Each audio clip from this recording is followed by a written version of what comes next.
کبھی کبھی زندگی میں ایک ایسا موڑ آ جاتا ہے جب لڑنے سے بھی زیادہ مشکل صرف کھڑے رہنا ہوتا ہے۔ آج ہم طاقت کی ایک ایسی ہی قسم کی بات کریں گے جو طوفانوں کا رخ موڑنے میں نہیں بلکہ سب کچھ بہا لے جانے والے سیلاب کے سامنے اپنی جگہ پر ڈٹے رہنے میں ہے۔ تو چلیے اس خیال کی گہرائی میں اترتے ہیں۔ یہ جملہ اس کیفیت کو بیان کرتا ہے جب انسان ہمت ہارنے کے بالکل قریب ہوتا ہے۔ جب تھکن روح تک اتر جائے تو آگے بڑھنے کا تو خیر سوال ہی پیدا نہیں ہوتا، لیکن صرف اپنی جگہ پر قدم جمائے رکھنا بھی ایک نہ ختم ہونے والی جنگ لگنے لگتی ہے، اور اصل امتحان کا آغاز وہیں سے ہوتا ہے۔ اور یہی وہ لمحہ ہے جہاں طوفان کا اصل سامنا ہوتا ہے۔ جب حوصلہ ٹوٹ رہا ہو اور مایوسی کی دھند ہر طرف چھا رہی ہو تو سوال یہ ہے کہ اصل لڑائی لڑی کہاں جا رہی ہوتی ہے؟ یہاں سب سے دلچسپ بات یہ ہے کہ اصل جنگ باہر کی دنیا، حالات یا لوگوں سے ہے ہی نہیں۔ اصل مارکا تو انسان اپنے اندر کی شکست و ریخت سے لڑتا ہے۔ جب جسم اور ذہن دونوں تھک کر جواب دے دینا تو خود کو بکھرنے سے بچانا ہی سب سے کٹھن مرحلہ بن جاتا ہے۔ اور یہ تھکن بہت خطرناک ہو سکتی ہے۔ قدم ڈگمگانے لگتے ہیں اور صرف ایک لمحے کی لغزش، ایک چھوٹا سا غلط قدم انسان کو ایسی گہرائی میں دھکیل سکتا ہے جہاں سے واپسی کا کوئی راستہ ہی نہ ہو۔ یہاں داؤں پر صرف جیت یا ہار نہیں لگی ہوتی بلکہ پورا وجود لگا ہوتا ہے۔ تو یہ جو ساری صورتحال ہے یہ ہمیں بہادری کے بارے میں ایک نئے زاویے سے سوچنے پر مجبور کرتی ہے۔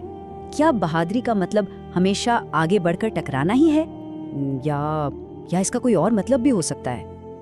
عام طور پر تو یہی سمجھا جاتا ہے کہ بہادر وہ ہے جو ہر لہر سے لڑے، ہر طوفان کو شکست دے، لیکن گہری حقیقت یہ ہے کہ زندگی میں کچھ طوفان ایسے بھی آتے ہیں جن سے لڑا نہیں جا سکتا۔ ان طوفانوں کے سامنے اصل فتح صرف اپنی جگہ پر قائم رہنے میں ہے، صرف نہ ہلنے میں، نہ گرنے میں۔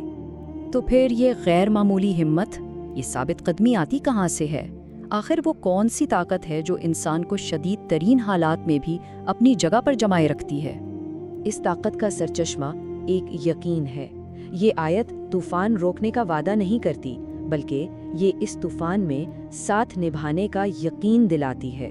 یہ احساس کہ کوئی ہے جو قریب ہے، جو دیکھ رہا ہے، جو تھام لے گا، یہی احساس ثابت قدمی کی بنیاد بنتا ہے۔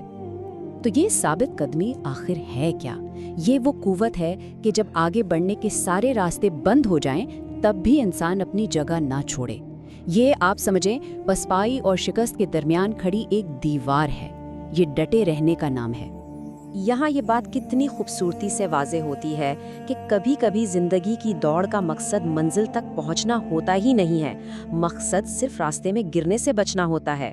کامیابی اسی میں ہے کہ حالات کی آندھی کسی کو جڑ سے اکھاڑ نہ پائے۔ اور اسی ٹھہراؤ میں، اسی سٹلنس میں وہ فتح چھپی ہے جس کا ہم ذکر کر رہے ہیں۔ تو چلیں دیکھتے ہیں کہ یہ ساکت کھڑے رہنا خود ایک جیت میں کیسے بدل جاتا ہے۔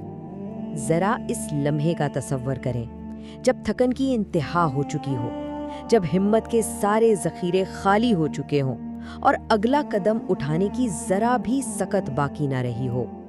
اور ٹھیک اسی لمحے جب انسان گرنے کے لیے بالکل تیار ہو، اس کا خالق اسے تھام لے، وہ اسے گرنے نہ دے، وہ ان تھکے ہوئے قدموں کو ایک نئی مضبوطی عطا کر دے۔ تو بس یہی وہ لمحہ ہے جب شدید ترین تھکن اور مایوسی کے باوجود انسان گرنے سے بچا لیا جائے تو سمجھے کہ وہ جیت گیا ہے۔ اصل فتح یہی ہے، اس سے بڑی کوئی فتح نہیں ہو سکتی۔